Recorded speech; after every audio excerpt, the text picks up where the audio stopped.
Čikica vam je žestoko čišćenje. Žestoko čišćenje. I šta ste vi vatreniji, to će čišćenje biti vatrenije. Ali šta ste vi vatreniji, to ćete više i prigrliti vatru. Prema tome, ok je. Ono što ti ta štanga napravi je u jednom trenutku ti pospremi život.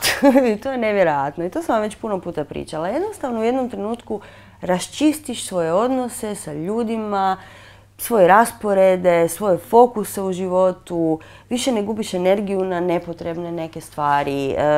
Tako da u jednom trenutku ta nekakva tvoja istina izađe stvarno van i to je fascinantno opet gledati. Mislim, kako je to moguće? Držim dvije noge iza glave i onda moja istina mi izađe van. Ali dobro, evo stvarno je. Jer zapravo, zašto mi počinjemo raditi ovo sve skupa je zbog slobode. Tako?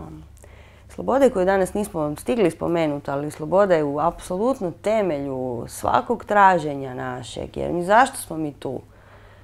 Zato što ne želimo imati sve te silne programe i sve te silne okove i sve te ograničenja kako uopće nismo svjesni i tu ludu glavu koju uopće ne razumijemo.